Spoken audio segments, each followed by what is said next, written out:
Buenas tardes, mi nombre es Keila Estefanía Rodríguez Perales, estudiante de la Universidad Vizcaya de las Américas, Campus Saltillo, actualmente en el tercer cuatrimestre, sección A de la carrera de Derecho. Este video será realizado para la materia de Teoría General del Proceso con la docente Tabene Leila López García. Abordaremos distintos temas como podrán serlo el derecho objetivo, sustantivo, subjetivo, adjetivo o instrumental, las distintas ramas del derecho.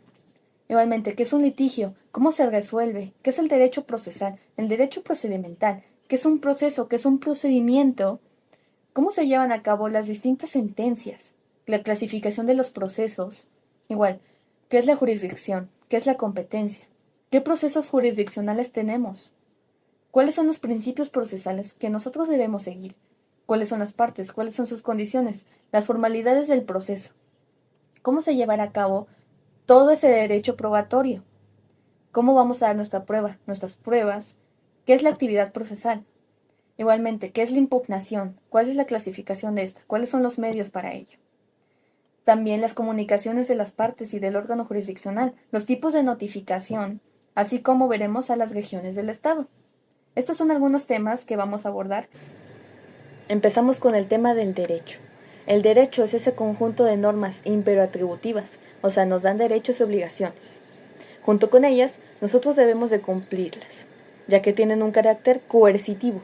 Si no las cumplimos, habrá una sanción y por defecto esto va a regular nuestra sociedad.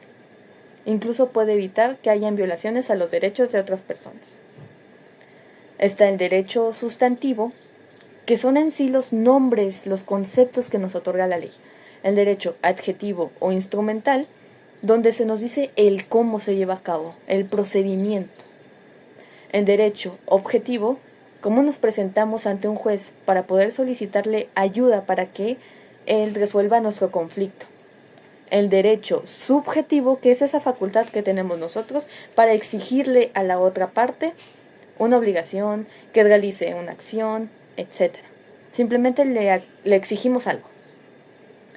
Seguimos con el proceso. El proceso es el nombre en sí de lo que estaremos llevando a cabo. Por ejemplo, proceso legislativo. Después está el procedimiento. Son todos los pasos que vamos a llevar a cabo para llegar a un resultado. ¿Cuál es el procedimiento del proceso legislativo? Desde la iniciativa, lo que viene siendo la discusión, la aprobación, la sanción, la publicación e iniciación de vigencia. Seguimos. El procedimiento jurisdiccional es ese cúmulo de actos de las partes, las cuales estarán reguladas normativamente. Aquí va a intervenir el Estado para así poder aplicar todas las normas jurídicas y resolver este conflicto, esta controversia. Está desde el derecho procedimental. Este se hará cargo de verificar que nuestro proceso sea totalmente legal. Y el derecho procesal. Aquí se deben cumplir cada uno de sus principios desde la demanda hasta la sentencia, como la continuidad, la inmediación, la oralidad, la celeridad, etc. Igualmente, el derecho procesal contiene todas las normas jurídicas para regular la integración y competencia de los órganos jurisdiccionales. Como característica se tiene que es de función pública, ya que el Estado interviene en los actos unilaterales, la imperatividad y coercitividad.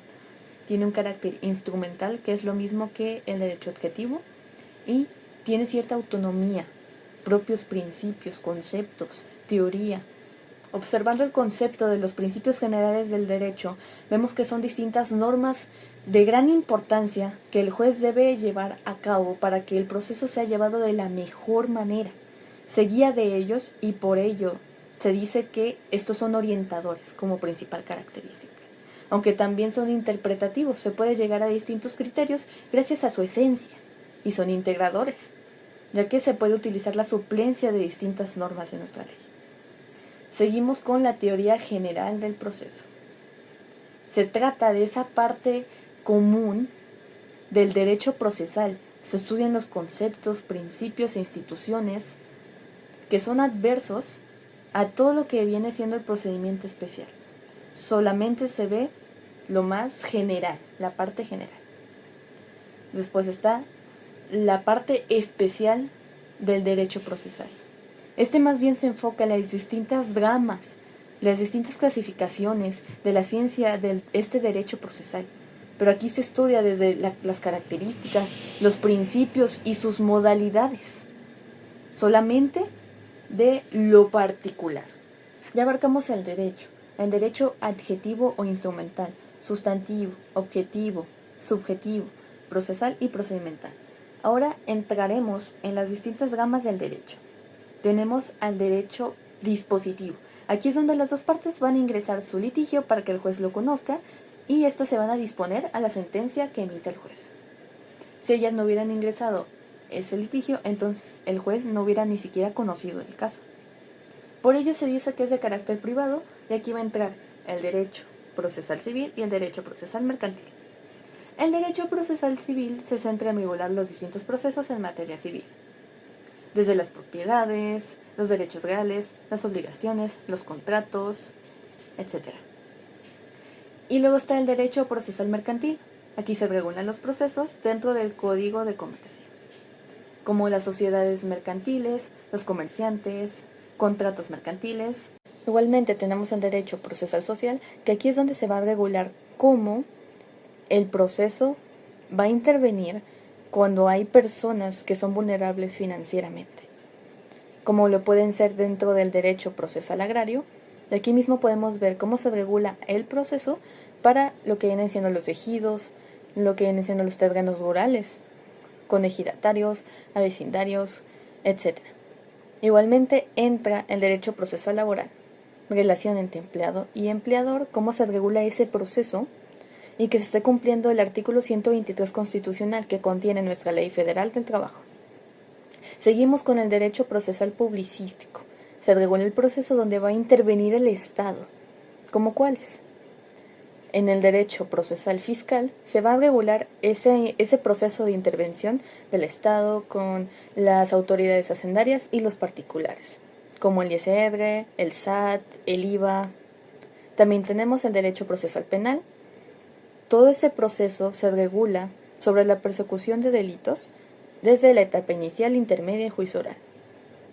Seguimos con el derecho procesal administrativo. Se va a regular ese proceso entre servidores públicos y particulares. Seguimos con el derecho procesal constitucional. Aquí se va a regular ese proceso de que sí se esté aplicando la Constitución. Puede ser con las acciones de inconstitucionalidad, el amparo, o sea, todas esas acciones que esté realizando la Suprema Corte de Justicia. Tenemos el derecho procesal familiar, que lógicamente va a regular todos esos procesos en materia familiar, como el divorcio, las adopciones, los reconocimientos y más. En derecho procesal electoral se regulan todos esos procesos de organización y de resoluciones en materia electoral, como podría ser todas esas situaciones que surgen dentro de las campañas electorales.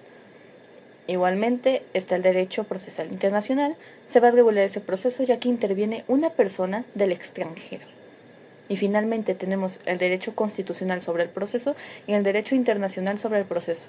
Básicamente estos dos se refieren a que se estén regulando todos esos principios para darnos cuenta de que ese derecho procesal constitucional o ese derecho procesal internacional realmente están ligados a la ley. O sea, se están llevando conforme a la norma. Litigio. Pero antes que nada, ¿qué significa? Bueno, el litigio es ese conflicto de intereses entre dos partes, en este caso actor y demandado. La litis es sinónimo de disputa, de controversia, del problema que vamos a abordar. Y hay tres formas de resolución del litigio. Primero está la autotutela, que es la más larga de ellas, y se trata de cómo nosotros imponemos nuestro interés sobre el ajeno, en perjuicio de este. Después está la heterocomposición, que es cómo nosotros buscamos a un tercero ajeno e imparcial que nos ayude en la resolución de ese conflicto. Y finalmente la autocomposición, que se trata de cómo una de las dos partes, actor y demandado, buscará cómo resolver ese litigio de una manera más sencilla, más rápida, por así decirlo, pero ahora abordaremos la clasificación de cada uno de estos. Como mencioné, hay tres formas de resolver nuestro conflicto. Primero tenemos la autotutela y observaremos su clasificación. Primero está la respuesta ante un ataque precedente. ¿De qué se trata? Pues bueno, antes que nada tenemos a la legítima defensa, Es cuando nosotros nos estamos defendiendo nuestra respuesta ante un ataque a nuestra persona. Pero claro, debe ser actual, real, inminente y mediada. Mediada se refiere a que debe ser con la misma proporción.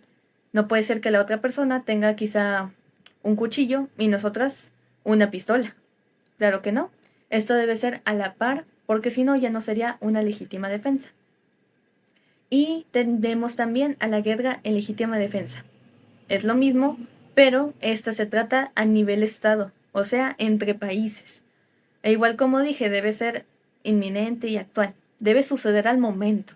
No puede ser que se esperen varios años para atacar al país que nos haya hecho daño. No, tiene que ser al momento de que está sucediendo ese ataque. Después está el ejercicio directo de un derecho subjetivo. Aquí veremos el estado de necesidad, cómo nosotros estamos dañando un bien ajeno en beneficio de nuestro, porque lo consideramos de mayor importancia. Por ejemplo, el robo famélico. Estamos robando, sí, pero lo estamos haciendo para poder alimentar a nuestra familia, para poder darles algo que comer. Estamos perjudicándolos por nuestro propio bien. Luego está el ejercicio de un derecho. Aquí pues impera lo que viene siendo la profesión. Puedes decidir sobre ciertos temas, realizar ciertas acciones debido a que estás en tu área profesional. Por ejemplo, un doctor que decide cortar la pierna de su paciente, quizá porque estaba muy infectada y podría haber perjudicado su vida, pero no tuvo el permiso de los familiares, pero no tuvo más opción que realizar esa acción. Después está el pacto comisorio, un acuerdo entre acreedor y deudor, parecido al embargo, pero este será para retener un bien como garantía. Luego el corte de ramas.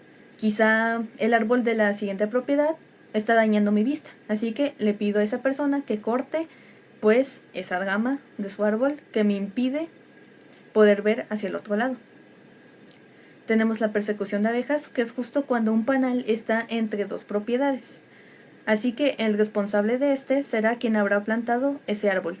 No podemos controlar dónde las abejas ponen sus panales, pero sí pueden haber acuerdos entre estas dos personas, entre los dos propietarios. Y finalmente el despido, que es cuando el empleador justifica por qué ha despedido a su empleado, quizá por una acción que haya realizado, es una consecuencia. Después tenemos a lo que vendrá siendo el ejercicio de una facultad de mando.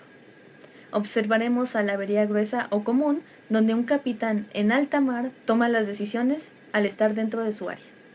Luego, la obediencia jerárquica, como una autoridad le ordena a su subordinado, quizá a un coronel y un sargento. Y después tenemos al cumplimiento de un deber. No importa si la acción que se te está dando es inmoral, tú estás cumpliendo con una orden que se te dio. Luego encontraremos el ejercicio de una potestad. Está la facultad de disciplina, una advertencia ante una acción que te llevará a una consecuencia.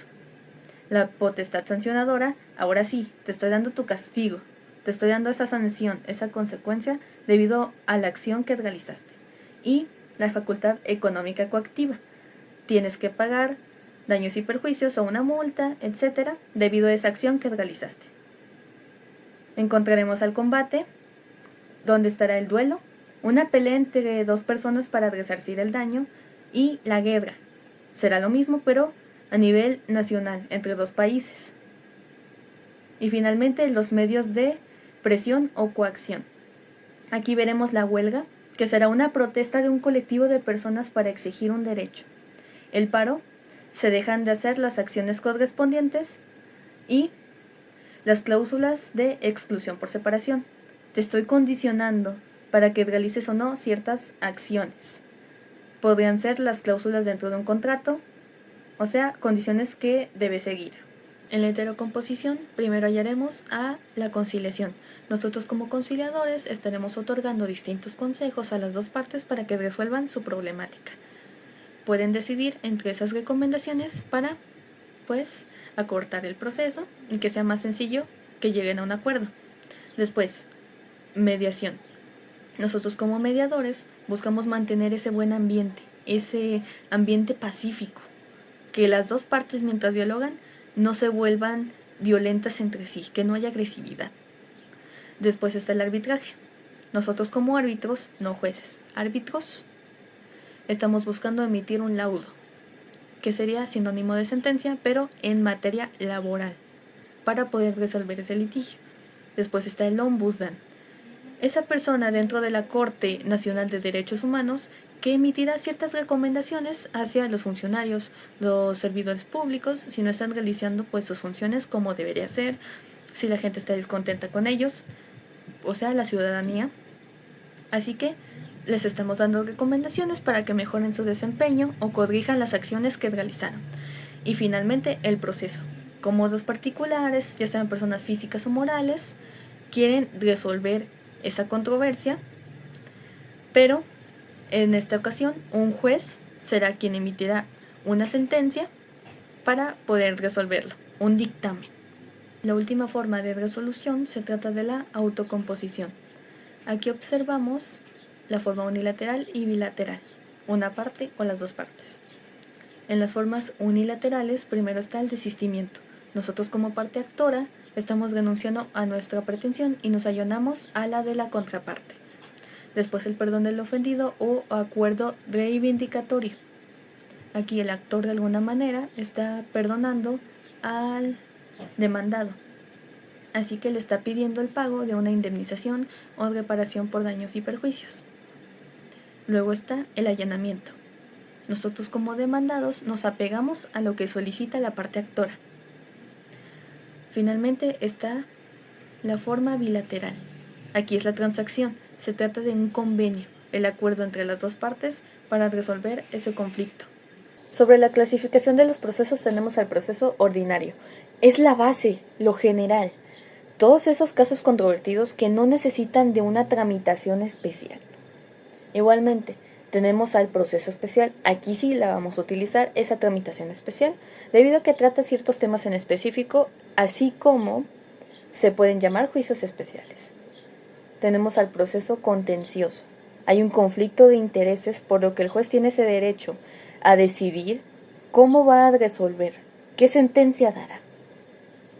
El proceso voluntario, aquí realmente no hay una controversia, pero se necesita de esa presencia del juzgador para que tenga validez todo este proceso.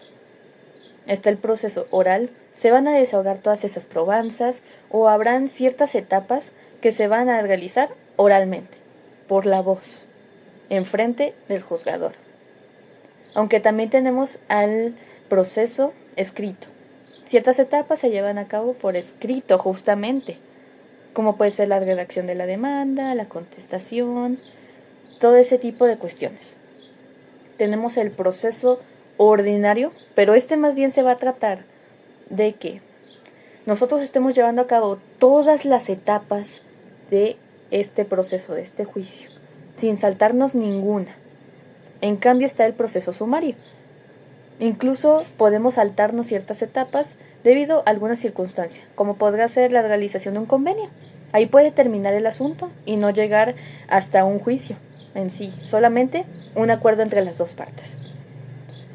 También está el proceso en materias. Su mismo nombre lo dice. Según la materia se va a llevar a cabo este proceso. Está el proceso singular, lo normal, una parte y la otra, actor y demandado. O el proceso colectivo. Este mismo se va a llevar a cabo por varios actores y un demandado, o varios demandados y un actor, o varios demandados, varios actores. El siguiente tema se trata de la sentencia definitiva, interlocutoria y las formas de ejecución de la sentencia.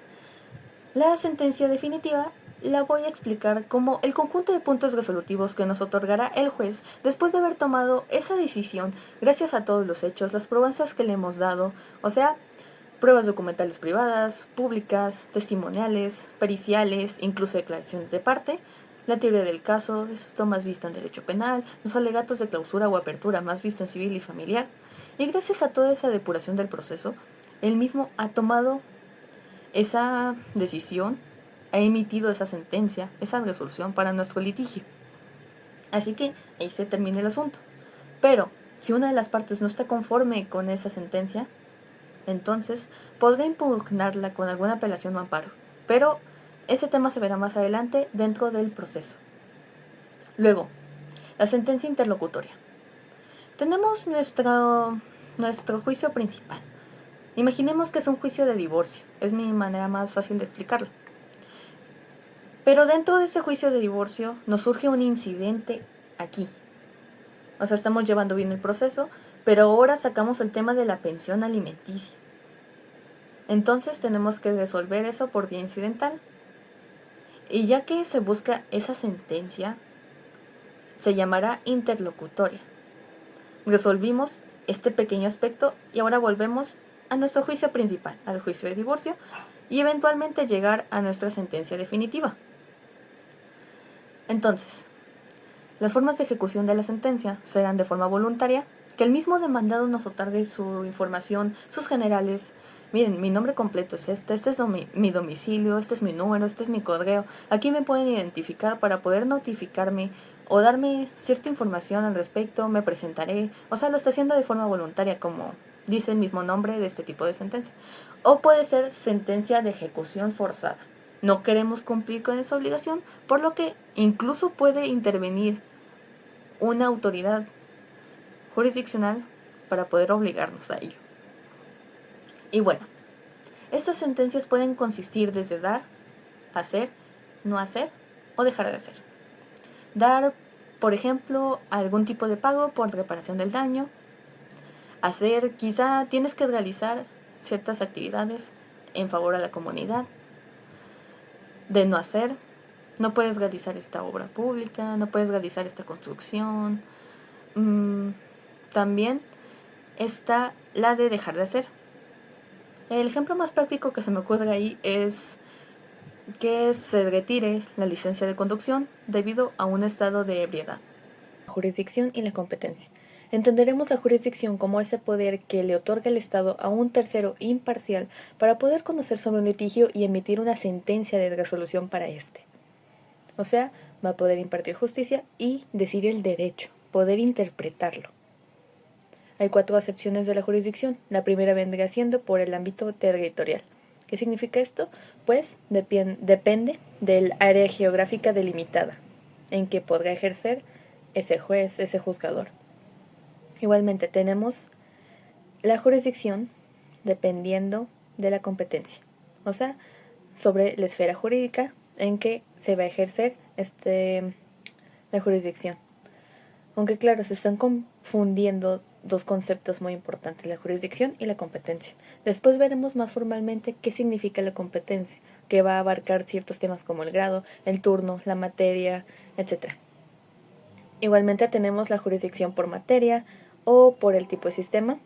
No estaremos hablando del mismo proceso si estamos refiriéndonos al derecho laboral quizá al ámbito militar, luego al derecho familiar. O sea, cada uno tiene su propio proceso de juicio, sus propias etapas, cómo llevarlo a cabo. Cada uno tiene su propia reglamentación a sí mismo. Y la última acepción vendrá siendo la jurisdicción en función del Estado. O sea, de manera pública, el Estado, por parte del juzgador, estará ejerciendo esa justicia, por así decirlo. Le está dando ese poder al tercero imparcial, que es el concepto que les decía en un inicio. Después veremos las distintas formas de jurisdicción. Está la jurisdicción contenciosa, donde hay un problema entre las dos partes que el juez debe resolver para emitir una sentencia en las distintas materias del derecho. Después la jurisdicción voluntaria. No hay un conflicto en sí, pero el proceso necesita de cierta formalidad o quizá de solemnidad para obtener esa validez, la adopción, el estado civil de las personas. También está la jurisdicción federal. Aquí se enfoca más en las leyes federales nacionales que emite el Congreso de la Unión. La jurisdicción local, aquí son todas esas leyes que se emiten según las entidades federativas que hay dentro de nuestro país. La jurisdicción concurrente, se le da la opción a una de las partes de ingresar su demanda a la materia federal o local. Ya elegida una de esas opciones, no la puede cambiar. La jurisdicción auxiliar, aquí es cuando un juez local puede ayudar a un juez federal a poder conocer de algún asunto debido a que no está disponible en el momento, no está en el área en que se está llevando a cabo ese problema. El juicio tiene que ver con algún asunto federal, pero no está disponible ese juez, está en un territorio más alejado, por lo que el juez local lo va a auxiliar, pero así ayudarle durante el proceso y posteriormente ya le va a remitir el caso correspondiente. Tenemos a la jurisdicción forzosa, que es cuando la competencia del órgano jurisdiccional no puede ser cambiada ni alterada, ni siquiera por forma expresa o tácita de las partes. Por ejemplo, tenemos un caso de narcotráfico que incluye delincuencia organizada. Esto es un delito federal, así que nos acercaremos con el juez federal penal. No con uno local, no con un tribunal extranjero, solamente con ese juez federal penal. No hay manera de recurrir a otro. En cambio, la jurisdicción prorrogable es lo opuesto. Aquí las partes sí pueden acordar en qué tribunal se llevará a cabo su litigio. Por ejemplo, tenemos dos empresas, una de Coahuila y otra de Guadalajara. Ellas pueden decidir que si tienen algún litigio, en qué estado se va a llevar a cabo, si en los tribunales de Coahuila o en los de Guadalajara. Los siguientes dos conceptos igualmente son opuestos entre sí. Observaremos a la jurisdicción retenida, que es cuando estos organismos no tienen autonomía para poder emitir una sentencia, pero sí pueden dar ciertas propuestas para que se resuelva este problema. Por ejemplo, volvemos a los primeros temas que hemos visto en esta materia, con la Comisión Nacional de Derechos Humanos y el Ombudsman. Ellos mismos emitirán ciertas recomendaciones para las autoridades o los servidores públicos que hayan incurrido en una falta, pero ellos no vinculan a proceso. De manera opuesta, vemos a la jurisdicción delegada. Aquí ellos sí tienen autonomía, sí pueden realizar esas resoluciones, esas sentencias. Por ejemplo, los tribunales no necesitan de otro poder que apruebe cada una de las sentencias que estos emiten. Tienen ese poder, esa facultad. Los últimos tres conceptos son los más sencillos de explicar. La jurisdicción ordinaria, que nos permite conocer de todo tipo de litigios, todas las materias en general, desde civil, familiar, penal, mercantil, lo más básico. Luego está la jurisdicción especial. Estos son tribunales especializados en una materia, quizá laboral, administrativo, lo militar, porque así se requiere, debido a que su proceso es distinto. Y finalmente está la jurisdicción extraordinaria, tribunales que llevan a cabo casos específicos, o incluso para ciertas personas. Así que podemos ver que esto está prohibido por el artículo 13 de la Constitución Política de los Estados Unidos Mexicanos, donde se nos especifica que ninguno puede ser juzgado por leyes privativas o por tribunales especiales. Le sigue la competencia, que son todas esas facultades conferidas al juzgador para que así pueda ejercer su jurisdicción. Desde la materia, en la cual veremos todas esas normas sustantivas que se verán juntas y reunidas en una cierta clasificación. Desde constitucional, electoral, civil, familiar, por cuantía. Aquí dependerá de su valor.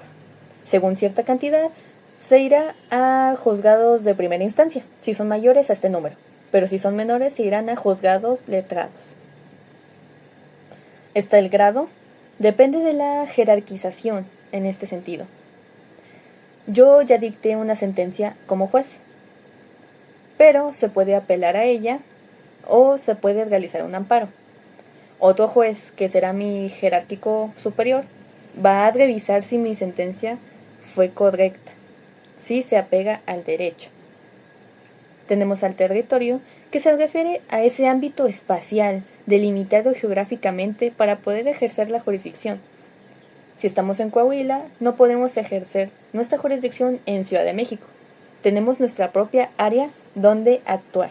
La conexidad ya la explicamos anteriormente en nuestras excepciones. Vimos que son dos o más juicios donde hay un mismo hecho o partes, por lo que es mejor juntarlos para que así no haya una contradicción al emitir una sentencia. Luego está la atracción. Es cuando nosotros estamos atrayendo diversos juicios singulares a uno universal, hacia una misma persona, un mismo individuo. Puede ser en el tema de sucesiones con el de cuyos, cuando éste fallece, o en el tema civil, con el concurso civil al declararse insolvente. La prevención, que es cuando el primer juez que haya conocido de esa demanda la observa, la analiza y se da cuenta de que hay ciertos errores en ella o faltas dentro de dicha demanda, por lo que él va a prevenir. Le otorgará a la parte actora 3 días para corregir su demanda, para que reúna todos los requisitos esenciales vistos en el artículo 135 del Código Nacional de Procedimientos Civiles y Familiares, para que así pueda proceder. Y finalmente el turno, donde quien conocerá de esa demanda ingresada será el juez que esté en ese momento, en esa hora, día, fecha, minuto y segundo.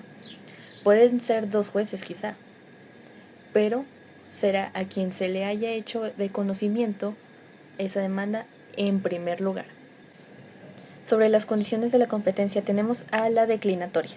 Aquí es cuando se le solicita al juez que está conociendo del litigio que se abstenga de seguir haciéndolo, debido a que no se considera competente, por lo que se le pide que remita el expediente a otro juez que sí lo sea. La inhibitoria es cuando se le solicita a otro juez que sí se considera competente, que él mismo le pida al juez que está conociendo que se inhiba, que deje de conocer y le remita el expediente a él. Y finalmente la recusación.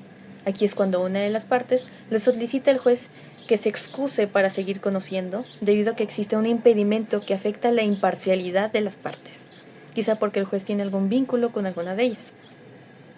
Está la excusa, que será donde el juez va a realizar un escrito, donde va a especificar su impedimento, su razón, o sea, ese vínculo con alguna de las partes, para dejar de conocer.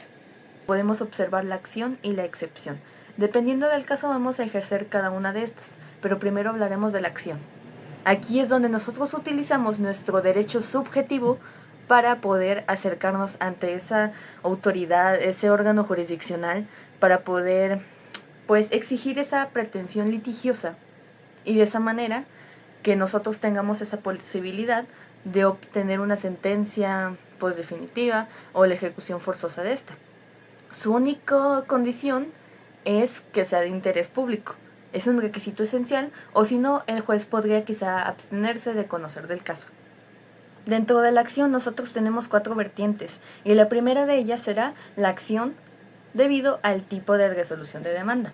Y el primer subtema dentro de este mismo tema vendría siendo las acciones declarativas.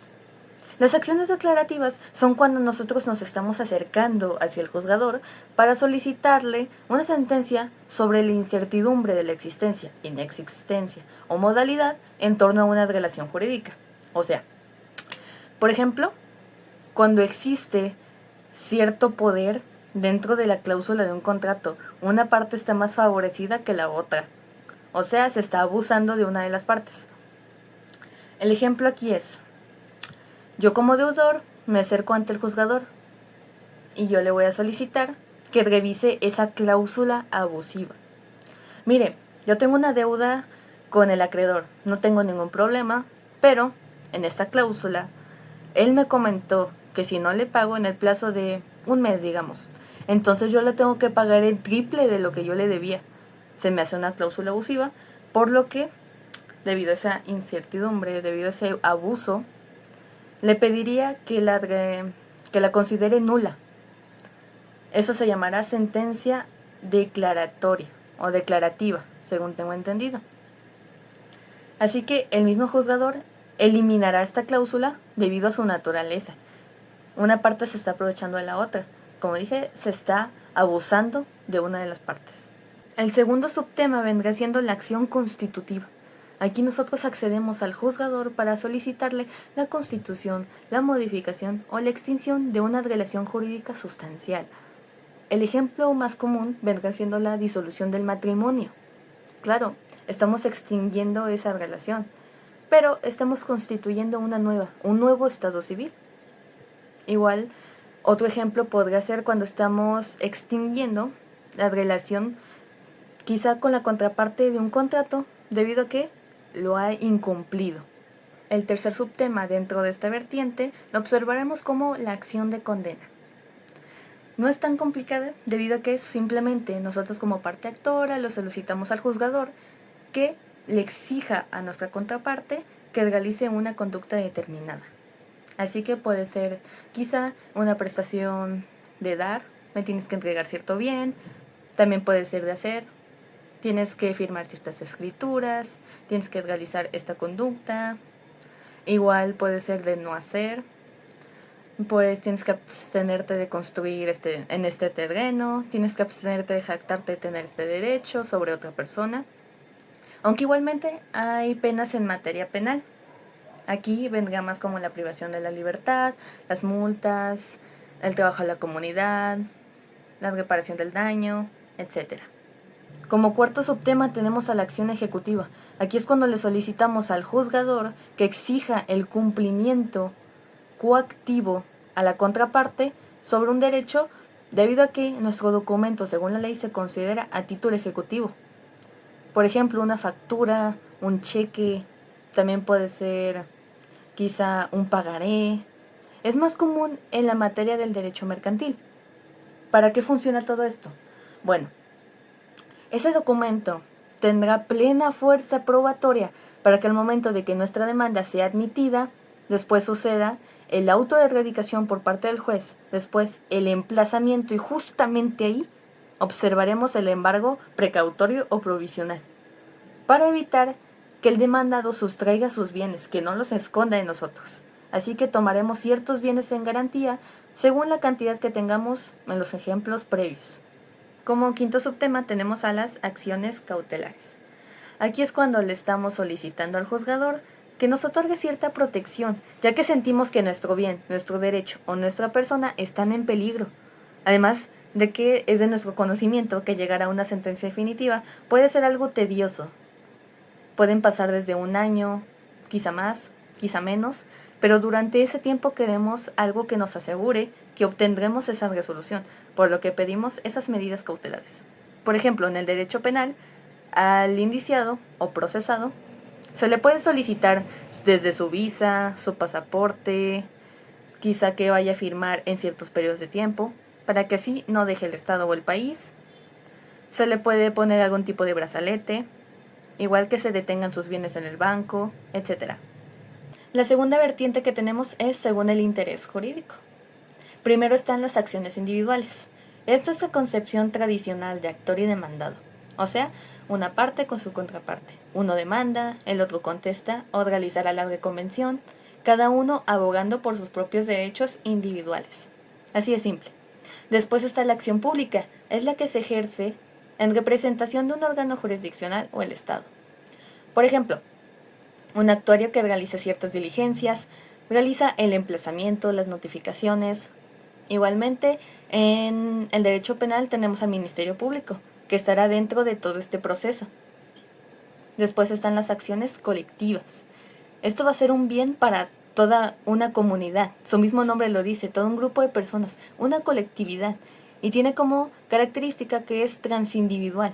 O sea, no se centra en una sola persona, va a ser en todo este grupo e igual va a ser indivisible, beneficiará a todos.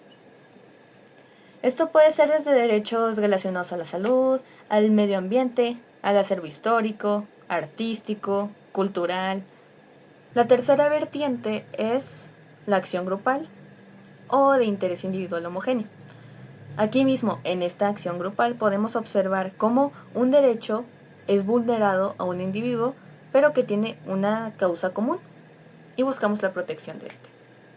O sea, aquí mismo puede suceder el caso de los consumidores de bienes y servicios, debido a que quizá en el Viernes Negro te dan una oferta, obtén esta televisión a este precio bajo, pero al momento de querer prender el televisor te das cuenta de que no funciona en absoluto, te dieron un bien defectuoso, así que pedirás una reparación, un pago equivalente quizá, u otro televisor que sí sea funcional.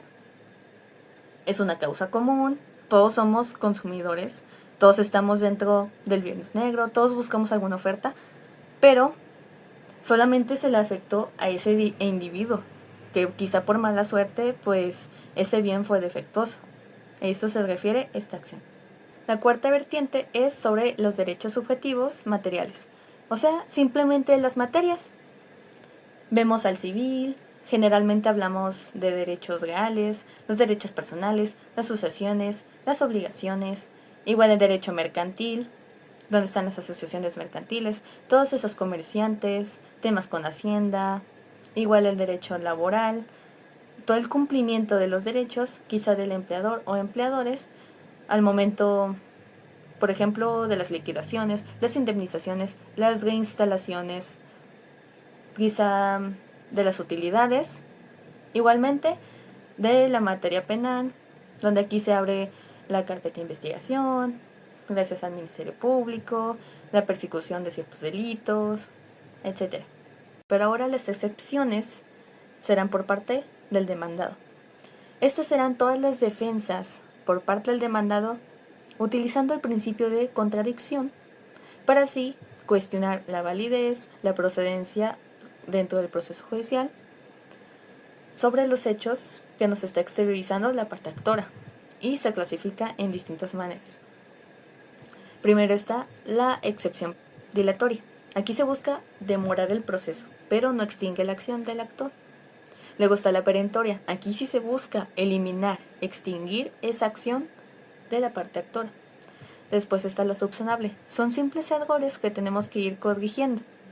Pero es así, si no se subsanan, si no se corrigen esos errores, podemos arriesgarnos a que ese proceso sea nulo o que se deseche, que podría ser lo que estaría buscando nuestra parte demandada, lo que no le convendría a la parte actora. Después estarían las excepciones formales. Esto es más sobre los requisitos y las formalidades dentro del proceso, e igual las materiales. Aquí se cuestionará la validez de todos los hechos.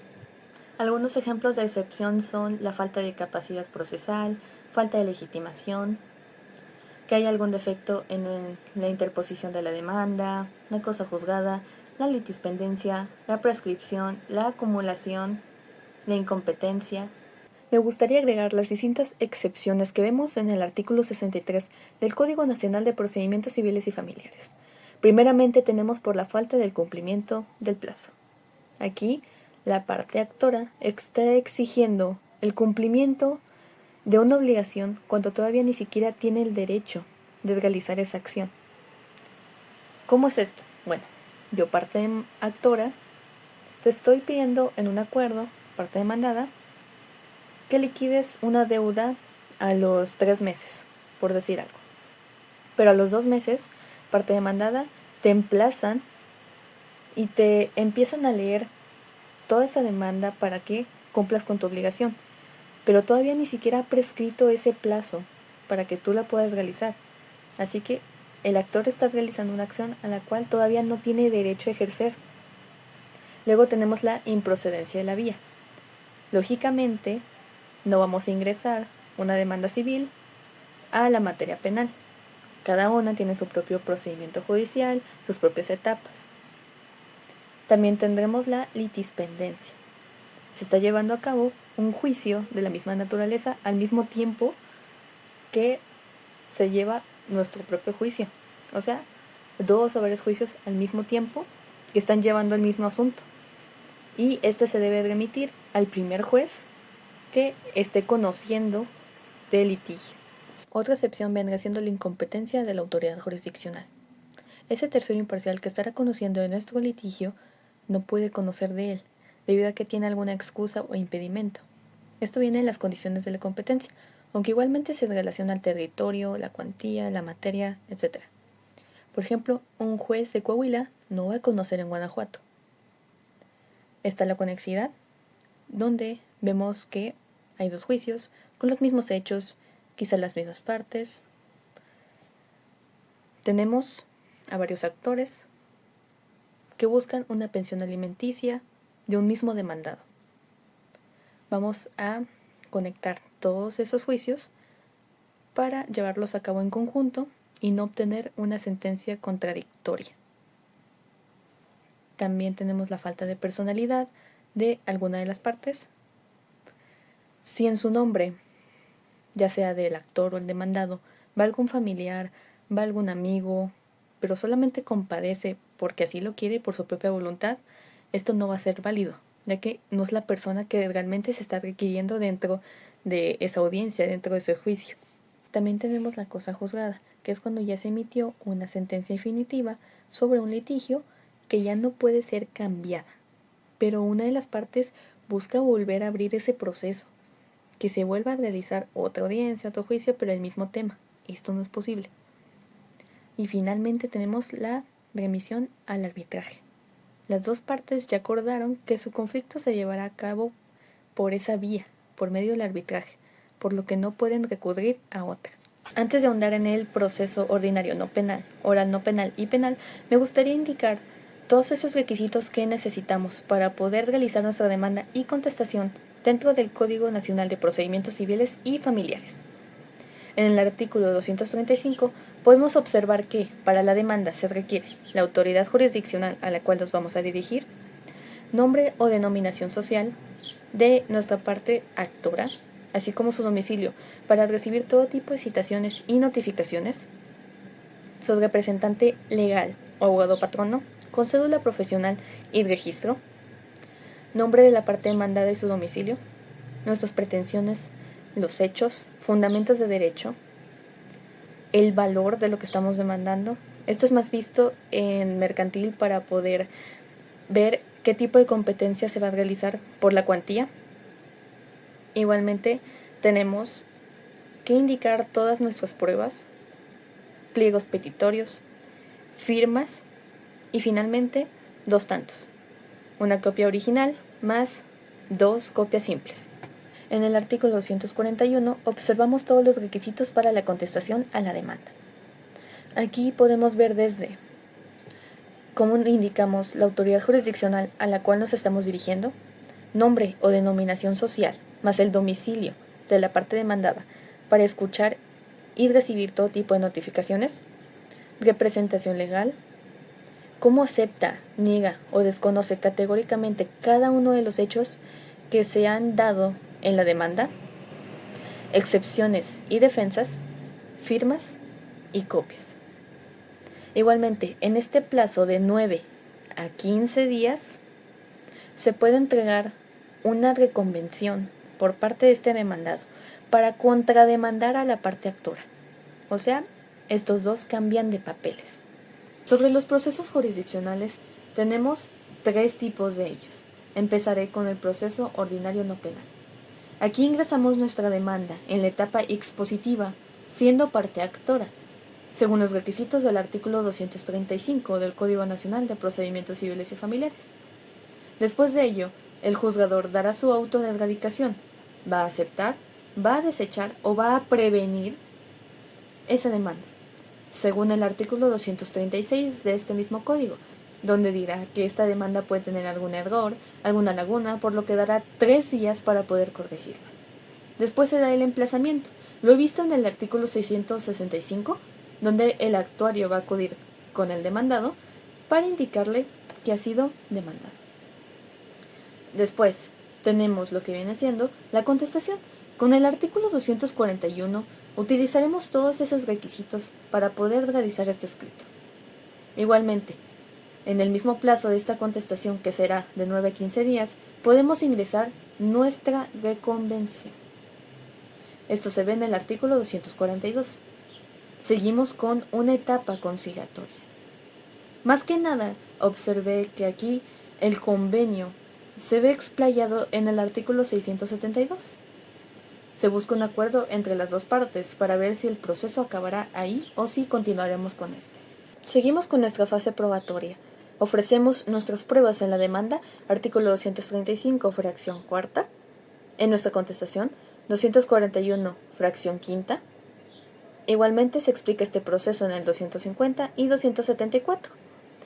Continuamos con la admisión y desechamiento de las pruebas por el juzgador. Esto se explica en el 673. Después se da la preparación de estas pruebas. En el artículo 674, donde nos da un plazo que no sea mayor a 40 días. En clase vimos que es de 30 o se puede dar una prórroga para 45, solamente en casos especiales. Seguimos con la práctica o desahogo de estas pruebas. Lo vemos mucho más adelante en el artículo 678.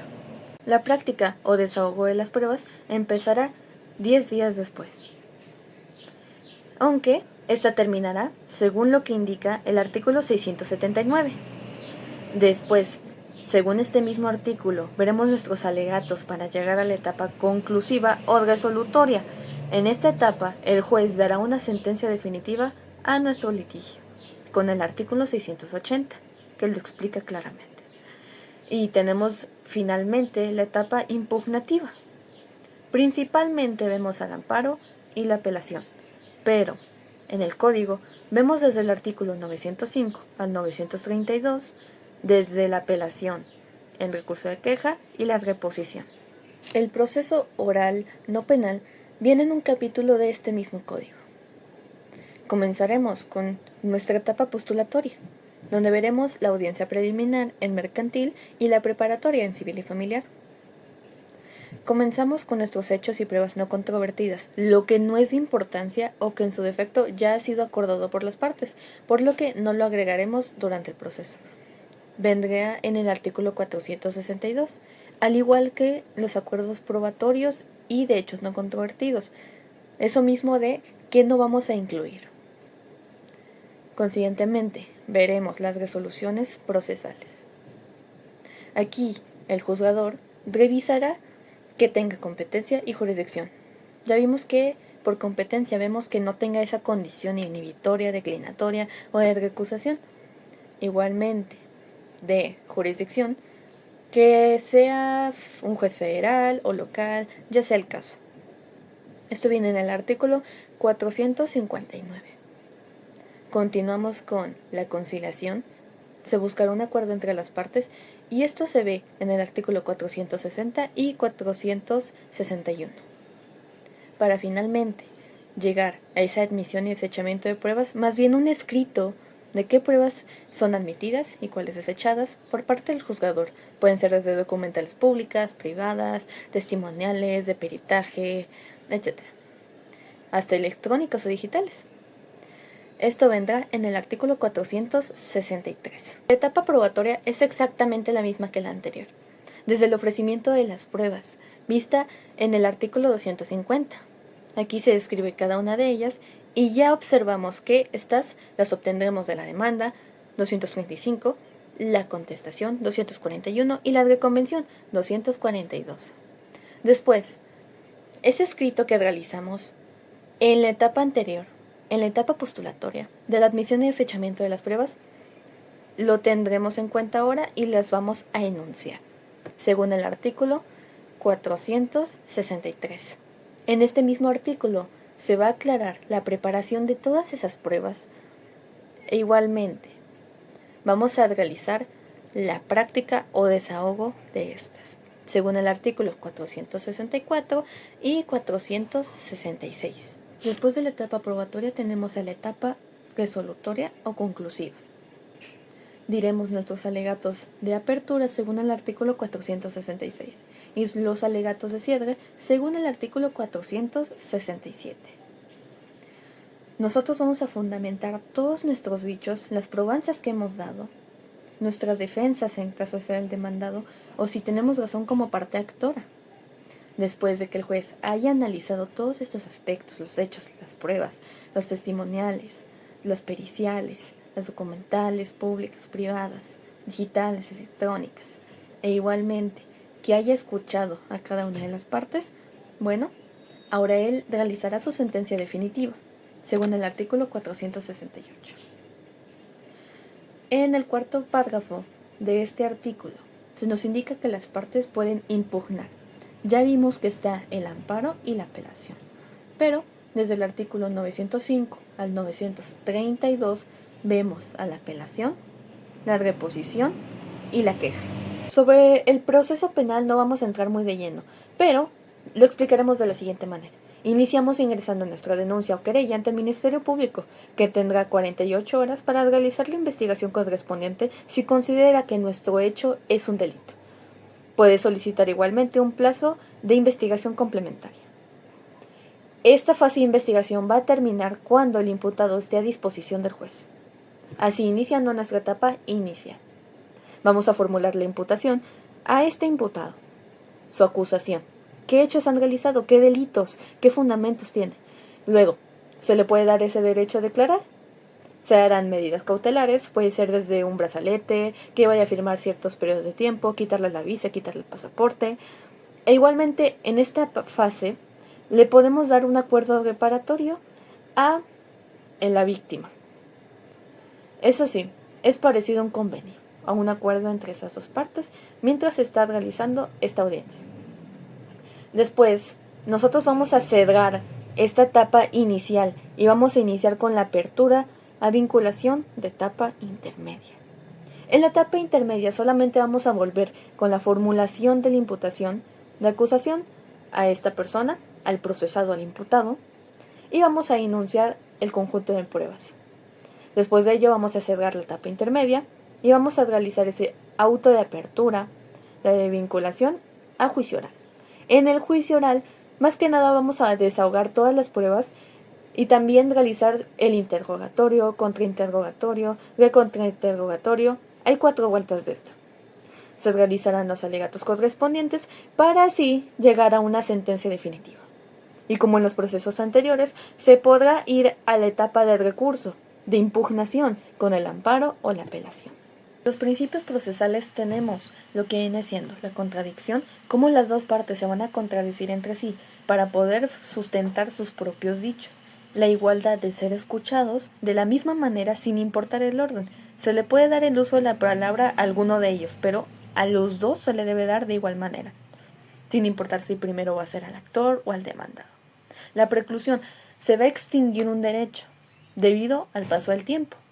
Te di cierto tiempo para que tú pudieras corregir tu demanda, pero no lo hiciste, así que la voy a desechar.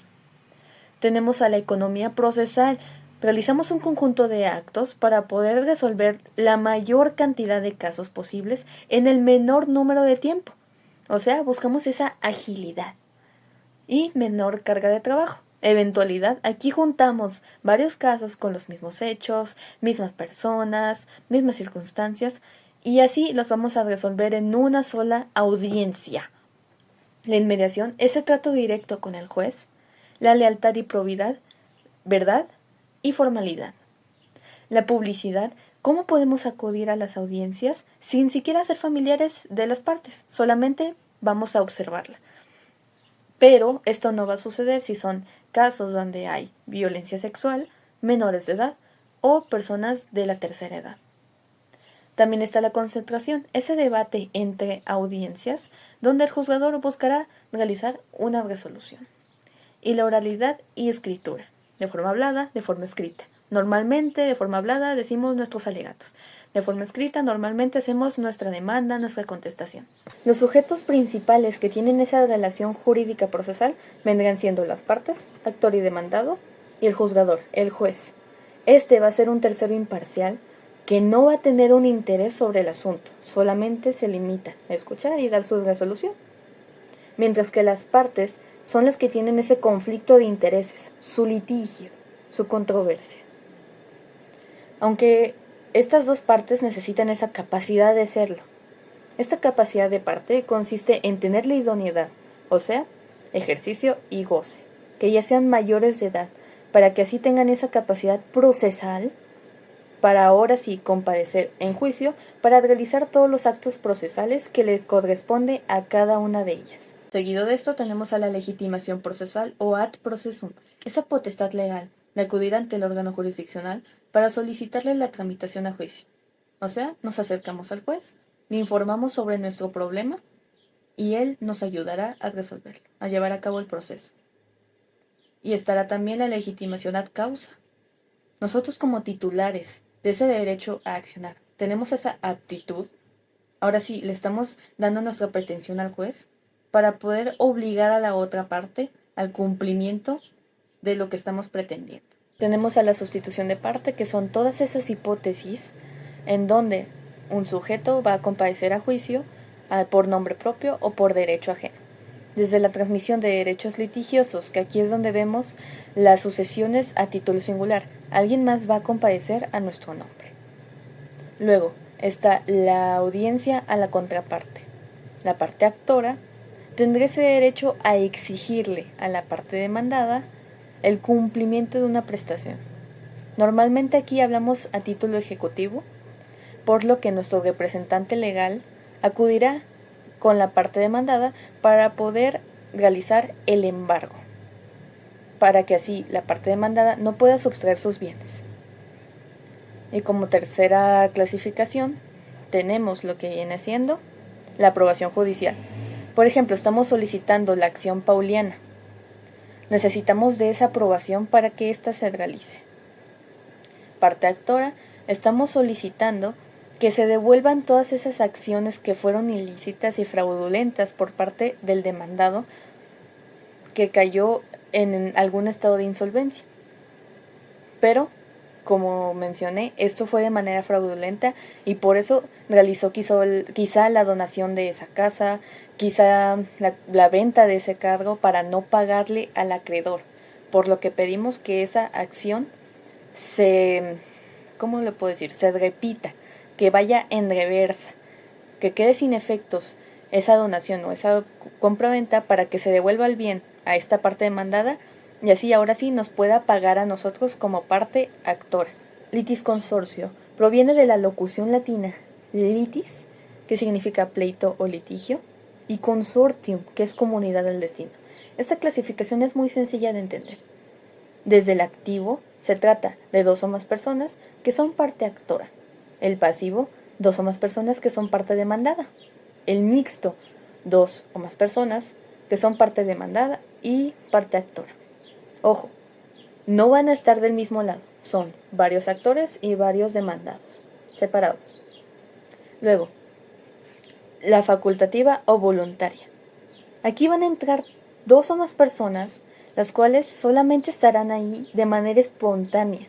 Quieren dar su información, pero realmente no es algo relevante para el juicio.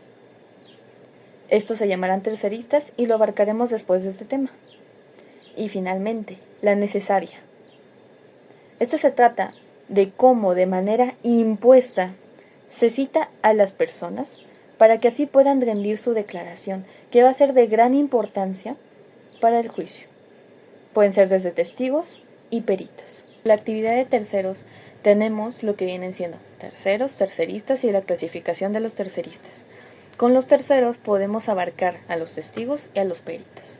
Los testigos serán todas esas personas que rendirán una declaración de importancia debido a que explicarán su dicho mediante los 5 sentidos, ya que quizá ellos presenciaron el hecho, saborearon, también lo habrán escuchado, lo habrán olido, depende del caso. Pero lo que ellos nos vayan a dar lo vamos a utilizar como una prueba. Igualmente están los peritos. Ellos más bien por su experiencia, según el área que ellos estén trabajando y que requiramos para nuestro asunto, ellos van a explicar mediante un dictamen, algún escrito, sus propias palabras, cómo es que debería suceder el hecho, por qué sucedió, cómo. Por ejemplo, por la mera experiencia tenemos a los albañiles y a los artistas. Por el paso del tiempo fueron adquiriendo esta y pudieron explicar por qué se realizó tal trazo, por qué se realizó esta falla al construir la casa. Y ya, si hablamos de tener algún título, algún diplomado, etcétera, hablamos más del lado de la ciencia. Aquí vendrían más bien los médicos legistas, los psicólogos y más, que ya más bien mediante algún documento estarían explicando cada uno de los puntos para poder sustentar su dicho, e igualmente se usa como una prueba. Las primeras son pruebas testimoniales y para los peritos las pruebas de peritaje. Así que dentro de estos peritos está desde la ciencia, el arte, la experiencia. Por su propia técnica, ellos van a explicar sus dichos. Después tenemos a los terceristas. Estos serán personas que van a aparecer de manera espontánea, pero ni siquiera son de importancia para nuestra audiencia, pero forzosamente los tenemos que escuchar, que rindan su propia declaración, pero puede que no la tomemos en cuenta. Más adelante veremos su clasificación. Ellos simplemente van a comparecer a juicio porque así lo quisieron, por su propia voluntad. Sobre la clasificación de los terceristas tenemos a la tercería espontánea.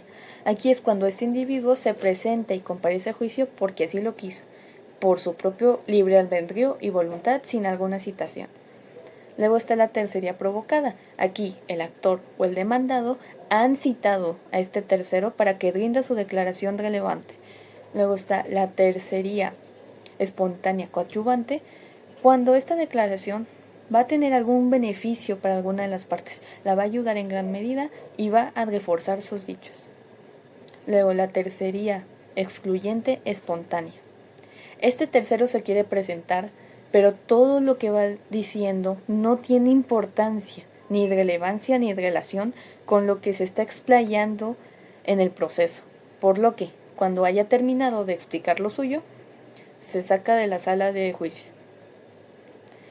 Está la tercería excluyente de dominio, donde este tercero exige la propiedad de un bien que es parte del proceso.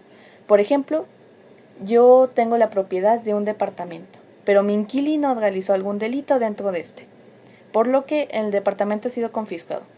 Yo reclamo la propiedad de este, pero sigo sin ser parte, soy un tercero.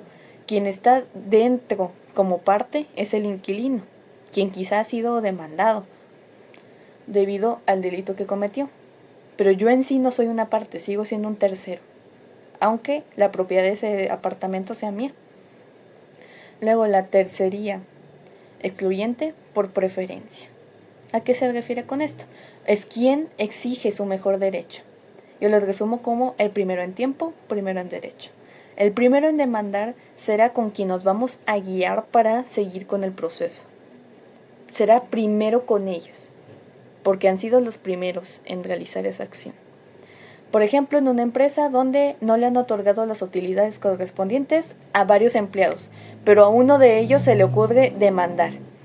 Entonces, el proceso se va a centrar en esa persona antes que con los demás, ya que ha sido la primera en ejercer esa acción.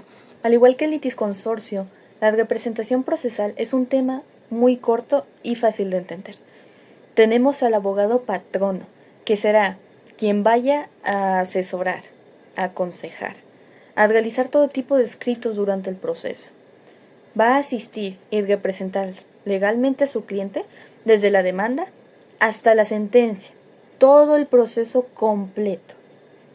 En cambio, el abogado procurador será quien por mandato judicial o poder especial de parte de su cliente solamente va a asistir a ciertos actos. Quizás solamente vaya a estar presente, va a comparecer en una sola audiencia, pero no en las demás. Solamente fue contratado para ello.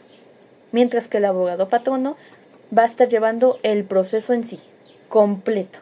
Sobre las formalidades del proceso necesitamos saber lo que es un hecho, un acto procesal y un hecho procesal. Cambio estos dos lugares para que mi ejemplo sea más práctico. Tenemos lo que es un hecho, cualquier acontecimiento que no depende de la voluntad del ser humano y que va a generar una consecuencia sobre el proceso. Por ejemplo, un inquilino que no ha pagado la renta por 3 meses. Todavía no hay un proceso en su contra, pero es un hecho comprobable, que ha actualizado la realidad. Después está el acto procesal. Aquí mismo observaremos cómo la voluntad de la persona crea, modifica o extingue derechos procesales. El propietario de ese apartamento lo que va a hacer es ingresar una demanda de desalojo para ese inquilino. Por su propia voluntad ha realizado esta acción. Y finalmente el hecho procesal. Un acontecimiento que no depende de la voluntad humana, pero debido a que está dentro del proceso tiene que suceder. Va a surtir efectos procesales. ¿Cómo es esto? Debido a que se ingresó esa demanda, ahora el juez debe revisarla, debe aprobarla, o debe prevenirla, o debe desecharla. Simplemente porque es parte del proceso.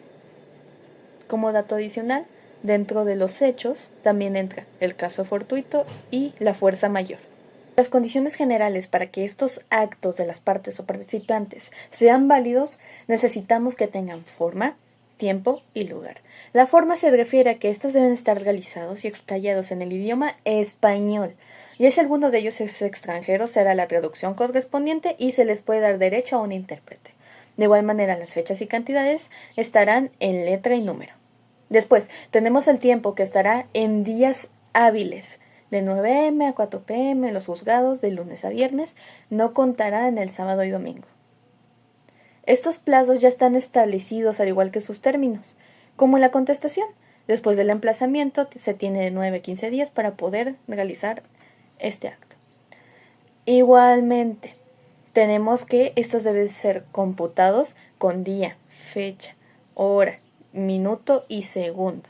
Sobre la clasificación de los plazos tenemos al convencional por acuerdo entre las partes, el judicial por el juez, el legal por la ley, el común las dos partes deben cumplirlo, el particular solamente una de ellas, el prorrogable se puede extender el plazo, improrrogable no se puede extender, el perentorio no puede ejecutarse fuera del plazo y el no perentorio se necesita de un acto para que éste caduque. Sobre la clasificación de los actos procesales tenemos la de las partes y la del órgano jurisdiccional. Con las partes empezamos desde la petición. ¿Qué estamos solicitando, señor juzgador? ¿Qué es lo que yo estoy pretendiendo? ¿Qué es lo que estoy buscando con todo esto? ¿Qué estoy exteriorizando en mi demanda, en mi contestación, en mi reconvención? ¿Qué es lo que quiero? Luego, con las pruebas, nosotros estamos diciendo que nuestros hechos son ciertos por tal y tal razón, anexo pruebas, anexo fotografía, anexo capturas, también puedo presentar pruebas digitales. ¿Con qué voy a sustentar mis dichos? ¿O con qué voy a contradecir los dichos de la contraparte? Luego están las alegaciones. Aquí va a ser la argumentación para convencer al juzgador de que nuestra afirmación es la correcta, que es la cierta. Desde el principio de contradicción, debido a que la parte actora va a presentar lo suyo y la parte demandada va a intentar defenderse en contra de ello.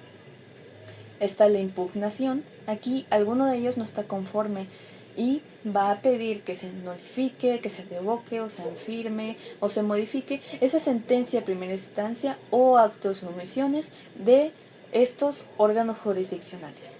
Y finalmente la disposición. Aquí entra el desistimiento, el allanamiento y la transacción. Ya la vimos en el tema del litigio. Desistimiento, la parte actora desiste de su pretensión. La parte del allanamiento, aquí será cuando el demandado se va a pegar a lo que diga la parte actora. Y la transacción es cuando existe un convenio o un acuerdo entre estos dos. Sobre los actos procesales del órgano jurisdiccional tenemos a las resoluciones judiciales. Simplemente es la emisión de la sentencia. Ya al haber escuchado las partes, tomó su decisión y con esos puntos resolutivos dio solución a el litigio, la controversia que se tenía. ¿Pero cómo lo hizo? Por medio de las audiencias en las que escuchó a las dos partes decir sus alegatos, sus probanzas, para así comprobar qué afirmación, por cuál lado debe tomar, en qué guiarse, gracias a ese principio de contradicción entre las dos partes. Y finalmente la ejecución. Aquí es cuando el juzgador, por medio de actos, va a hacer cumplir esa resolución. Puede ser por medio de una multa, el uso de la fuerza, igualmente por cateos, etc. Ya vimos los actos procesales de las partes y del órgano jurisdiccional, pero nos falta ver los actos procesales de los terceros. Empezamos con las pruebas, con los testigos y los peritos. Ya lo vimos con anterioridad. Los testigos son todas esas personas que van a rendir su declaración debido a que han percibido el hecho con sus 5 sentidos. Y los peritos van a presentar todos esos dictámenes, su explicación, su peritaje, debido a que tienen especialización en una ciencia, arte o técnica. Y la cooperación, aquí es donde le pedimos el auxilio a las autoridades para cumplir con la resolución judicial, por medio del arresto, de la multa, o quizá que se use el uso de la fuerza para llevar a alguna de las partes a que comparezca a juicio, debido a que ésta no quiere cumplir con ello. Resoluciones judiciales es cómo se toman todas esas decisiones sobre las pretensiones y actos procesales de las partes u otros participantes. Aquí veremos desde la sentencia, que son todos esos puntos resolutivos donde el juez exterioriza esa decisión. en la sentencia definitiva veremos que es cómo termina el proceso. Su mismo nombre lo dice, es definitiva, la resolución final. A menos que interponamos alguna impugnación, algún recurso, pero eso lo veremos más adelante. ¿Cómo ha decidido sobre esta sentencia? Bueno, ha escuchado los hechos, las probanzas, los alegatos, las ha analizado y gracias a ello pudo elegir por cuál vía irse. Esto será que se está llevando a cabo un juicio principal, llega la sentencia definitiva y aquí se acaba el proceso. Las dos partes tienen que acatar lo que está en la sentencia. Pero igualmente, mientras estamos realizando este juicio principal, puede surgir un incidente. ¿Cómo es esto? Será una situación menor, pero que igualmente debemos resolver para continuar con el procedimiento. Estamos en un juicio por pensión alimenticia. Ese será nuestro juicio principal. Pero la contraparte interpone el incidente pidiendo una prueba de ADN para su hijo, por el cual estamos pidiendo la pensión alimenticia, ya que quiere comprobar ese vínculo consanguíneo. Ya que hayamos resuelto ese pequeño incidente, se dará la sentencia interlocutoria. Solamente estamos solucionando este problema menor. Ya que dimos la sentencia interlocutoria, volvemos a nuestro juicio principal para eventualmente dar a la sentencia definitiva. Y de estas resoluciones judiciales tenemos desde los decretos y los autos.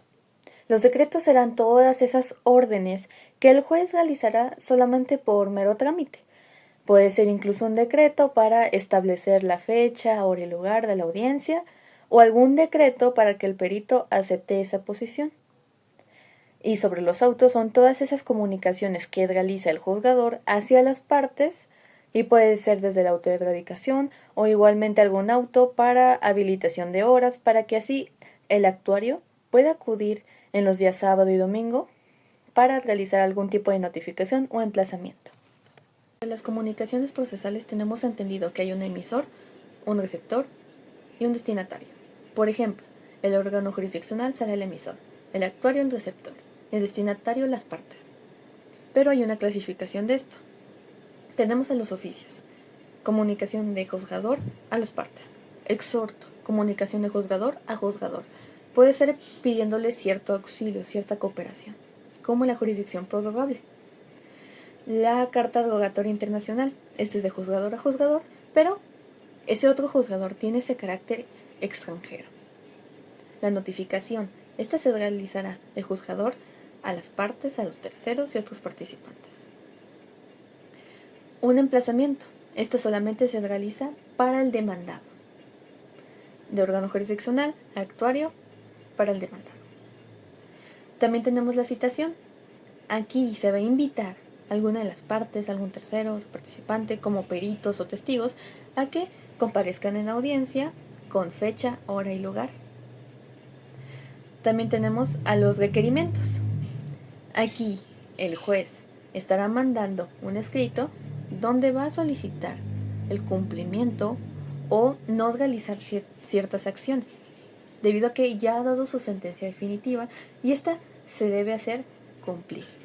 En la clasificación de las notificaciones veremos a la notificación personal, cómo el actuario acude al domicilio de algún destinatario para avisarle sobre algún acto. Algunos ejemplos son el emplazamiento, cómo avisa sobre una sentencia definitiva, sobre una sentencia condenatoria, en una sentencia resolutiva, ya que un asunto ha sido dejado de lado por más de 6 meses, y un requerimiento. Después está la cédula, cómo este actuario no encuentra a nadie en el domicilio, por lo que dejará ese escrito, ese recado, a otra persona que se la puede entregar a quien correspondía. Puede ser otro habitante, puede ser algún vecino. También está el boletín judicial, afuera del juzgado, en algún lugar visible, en alguna puerta quizá. Van a indicar el número de expediente, las partes y los actos o resoluciones que se hayan dado en su proceso. Igualmente veremos a la notificación por edictos. Esta se realiza debido a que no se encuentra la persona por ningún lado. Generalmente cuando hay una persona que no tiene algún hogar, no tiene algún domicilio fijo. Así que nosotros haremos esta notificación en el diario oficial de la Federación, para que así se le haga llegar. Después tenemos otros medios que podemos utilizar, como un correo electrónico, algún teléfono e incluso el telégrafo. Sobre la ineficacia del acto procesal, nosotros tenemos a la inexistencia. Falta algún elemento esencial, por lo que habrá un efecto retroactivo y todo lo que realizamos se destruye. Es como si no hubiera existido, no es ni válido ni inválido.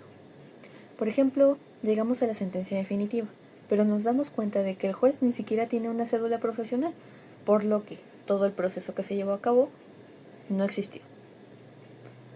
Tenemos a la nulidad absoluta. Aquí se va en contra de las leyes de orden público. Por ejemplo, nosotros estaremos realizando una notificación al ser actuarios, un emplazamiento también puede ser, pero lo realizamos en sábado y domingo, días que ni siquiera son hábiles, por lo que esa notificación será ilegal. La nulidad relativa. Esta sí se puede corregir, como que en algún escrito haya faltado la firma de alguna de las partes, pero después ésta se da cuenta de ello y simplemente lo corrige, da su firma, lo subsana. En los medios de impugnación, nosotros vamos a realizar esa nulidad de actos procesales. ¿Por medio de qué? Bueno, por medio de incidentes de nulidad de actuaciones que vamos a realizar dentro del juicio principal, nunca después de la sentencia definitiva. Ya vimos que vamos a atender este asunto menor. Puede ser desde un emplazamiento ilegal y, ya que se llegue a una resolución, tendremos una sentencia interlocutoria, arreglando esta pequeña situación, para volver al juicio principal y eventualmente tener una sentencia definitiva. También tenemos al recurso de apelación. Aquí será donde el juez adquem, el de segunda instancia, va a revisar, analizar esa resolución o sentencia que realizó el juez aquo, el de primera instancia, sobre nuestro proceso, para así ver si habría que realizar alguna modificación o revocarla. En el derecho probatorio tendremos nuestra prueba. Será la certeza jurídica para que así podamos verificar y confirmar todos los hechos que estamos exteriorizando. Las pruebas serán los medios por los que estamos logrando esto, con los instrumentos, como las pruebas públicas, las privadas, las digitales, electrónicas y las de conducta, las testimoniales o periciales. Después la actividad probatoria vendría siendo todos los actos que vamos realizando para llegar a esa certeza jurídica, o sea, a la prueba. Sobre el enunciamiento de los medios de prueba para su desahogo, ya sabemos que son todos esos instrumentos y conductas para poder verificar los hechos. La confesional será para el reconocimiento de estos por una de las partes, mediante preguntas cerradas. Los documentos serán objetos muebles que fundamentarán estos dichos. Las testimoniales, declaraciones de los testigos que van a explicar cómo percibieron los hechos según sus 5 sentidos. Las periciales, según la experiencia que han tenido en su ciencia, arte o técnica, van a explicar empíricamente su opinión sobre los hechos, cómo sucedieron. Y la inspección judicial, más que nada, es ese análisis, ese examen directo del juzgador hacia las partes o el objeto. Puede ser mediante dictámenes o incluso que pida una regresión de los hechos, claro, sin caer en la revictimización. ¿Cómo se dará ese valor probatorio a todas esas pruebas? ¿Cómo el juzgador decidirá sobre cuáles son de mayor importancia y cuáles puede incluso desechar, cuáles puede admitir? Bueno, comenzamos con el sistema legal o tasado. Aquí se basa principalmente en lo que dice la misma ley, según lo que el legislador establece dentro de ella. Y el sistema de libre apreciación. Aquí principalmente el juzgador usa su interpretación para poder dar cierto valor a cada una de las pruebas a su consideración. Así de simple. Y el sistema mixto es una combinación de estos dos aspectos, utilizando desde lo que considera el juzgador y lo que ya está explayado en la ley. El objeto de la prueba es más que nada qué se quiere probar, como los hechos. En materia civil y familiar es esto, verificarlos, confirmarlos, cómo fundamentar estos hechos. Y en materia penal, el Ministerio Público será quien realice todo esto. O sea, desde los hechos, desde el tipo de delito, va a buscar que el juez realice su auto de vinculación hacia el imputado al haber afirmado todos esos hechos y sustentarlos. Después vemos la carga de la prueba. Esta recae sobre el interés de cada una de las partes. Si yo soy parte actora, yo voy a buscar que se confirme todos los hechos y pruebas de mi pretensión. Y si soy parte demandada, voy a buscar que todos mis hechos vayan a ir en contra de lo que dice la parte actora. Desde mis defensas, mis excepciones. Ya hemos abordado el procedimiento probatorio varias veces, desde el ofrecimiento de las pruebas por las partes en la demanda, en la contestación, en la larga convención, también la admisión o desechamiento de las pruebas por parte del juzgador, quien va a exteriorizar mediante el acuerdo probatorio qué pruebas fueron aceptadas, cuáles no, cuáles vamos a abordar dentro del juicio. También vamos a observar esa preparación de las pruebas. Decirle a los testigos, no te debes poner en esta posición, estás rechazando la información, no debes cruzarte de piernas, no debes cruzarte de brazos, no debes voltear a verme. Igualmente, poder solicitar en el juzgado alguna computadora para poder proyectar alguna prueba, una USB. Y también la práctica y desahogo de todos estos medios de prueba para así poder sustentar todos nuestros dichos. Esto va a ser en la etapa probatoria. Finalmente, con la valoración probatoria, se va a ver cómo estas pruebas se verán por el sistema tasado, o sea, legal, o el sistema de libre apreciación, donde el juez dará su interpretación de qué pruebas son importantes y cuáles no. Igualmente, se puede dar un sistema mixto, se combinan estos dos aspectos. Sobre los medios de prueba, ya sabemos que son todos esos instrumentos y todas esas conductas que vamos a utilizar para poder sustentar, si somos parte actora, nuestras pretensiones, nuestras peticiones, o si somos parte demandada, nuestras excepciones y defensas. ¿Cómo vamos a esclarecer esos hechos? Desde documentales privadas, que son todos esos documentos que solamente alguna de las partes puede tener, como una captura, videos, grabaciones, USBs, las documentales públicas, según las instituciones, que te pueden otorgar esas actas de nacimiento, el registro público. Igualmente, las periciales, ya vimos que es esa experiencia de los expertos, las testimoniales por los testigos, sus declaraciones, pruebas digitales, electrónicas y más. Con todo ello, podemos tener ese derecho a la prueba, a que seamos escuchados, que podamos enunciar todas estas pruebas, que puedan ser admitidas en cierto momento. Igualmente, a poder ofrecerlas ante el juzgador, para que así éste pueda evaluarlas. Finalmente tenemos la teoría de la prueba ilícita. Si estas pruebas fueron obtenidas con esa naturaleza, de manera ilícita, como con la tortura, con algún tipo de engaño, no fueron realizadas de buena fe, fueron realizadas de mala fe, entonces no tienen validez alguna, ya que van en contra de lo estipulado en la Constitución, en la ley. La impugnación en sí es como las partes buscan invalidar todo el trabajo del juez y del actuario, debido a que están inconformes con ello o no se realizó el proceso como debería haberse hecho. Puede ser sobre acciones u omisiones, ¿sobre qué? Sobre resoluciones judiciales, comunicaciones procesales, como ya vimos también en notificaciones, en emplazamientos, en requerimientos, en citaciones, que el actuario acuda en un horario que no sea en los días hábiles que se le fueron dados, acuda un sábado o que acuda después de las 4 de la tarde. Entonces esa notificación es ilegal. Sobre los medios de impugnación sabremos que son todos esos procedimientos para llevar a cabo a lo que ya explicamos anteriormente, anular los actos o omisiones del órgano jurisdiccional. Pero, ¿esto cómo se realizará? Para poder revocar o modificar todas esas actuaciones, todas esas omisiones. Bueno, va a ser según la interposición, la motivación, la admisión y sus efectos, la sustanciación y resolución. Es un proceso muy parecido a lo que ya vimos de la demanda hasta llegar a la resolución del juzgador.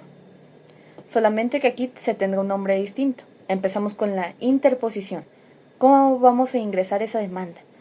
O sea, el impugnador lo que va a hacer será especificar cuál es su medio de impugnación e igualmente va a decir qué acto u omisión ha ocurrido y esto se va a llevar con el juez de primera instancia, el juez acuo. Seguimos con la motivación, sería como nuestra demanda. Aquí vamos a explicar, vamos a argumentar qué se nos ha sido agraviado, qué conceptos han sido violentados, cómo, dónde. Según los actos u omisiones de ese órgano jurisdiccional, por qué van en contra del derecho, debido a nuestras consideraciones. Se llamará expresión de agravios. En materia de amparo se llamará conceptos de violación. Y en materia de nulidad fiscal se llamarán conceptos de impugnación. En la admisión y sus efectos nosotros podemos ver cómo el juez acuo va a admitir o desechar el medio de impugnación. Solamente en materia de amparo y penal esto no va a suceder, solamente va a tener la interposición, pero quien la va a admitir o desechar será el juez ad quem ante segunda instancia. Se entenderá que si la admite, este juez acuo será procedente, si no la admite será improcedente y podrá tener dos efectos. Efecto devolutivo, no se impide el curso del proceso y el efecto en ambos sentidos. Aquí se impide el curso del proceso e igualmente la ejecución de la sentencia. Esta admisión y sus efectos son como el auto de erradicación, para así continuar con la sustanciación, que sería parecido a la contestación. Aquí la contraparte va a dar sus argumentos en contra de lo que diga el impugnador, la persona inconforme, para que así cada uno muestre sus pruebas y alegatos, dejando que el juez lo analice y pueda dar su resolución al respecto, que sería el último paso. Aquí se dirá si ese motivo de inconformidad está fundado o infundado, para dar confirmación, revocación o modificación a esa sentencia de primera instancia, o los actos u omisiones.